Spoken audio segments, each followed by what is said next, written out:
Warriors in the Mist is very different to anything else that's available pretty much anywhere in the Western world, as far as I know.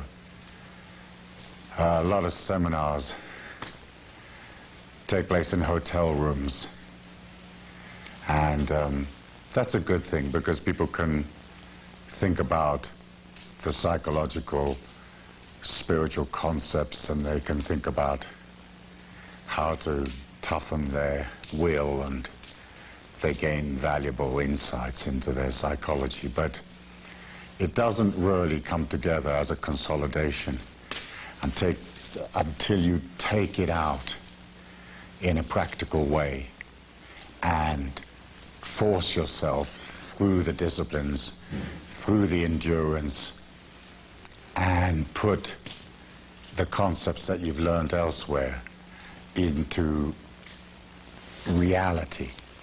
It's easy enough to take on an idea, but making it a part of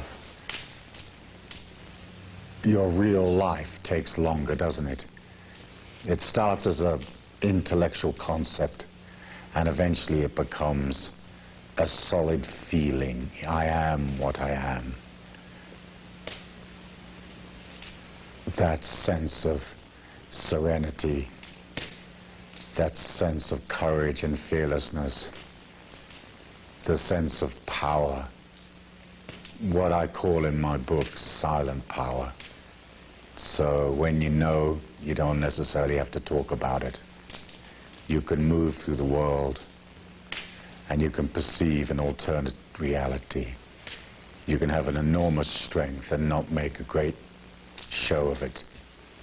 And that to me is the concept of the unknown sage, this wise person, this medicine person, walking through the planet, teaching by their presence, by what they are, teaching by the fact that they're comfortable with themselves.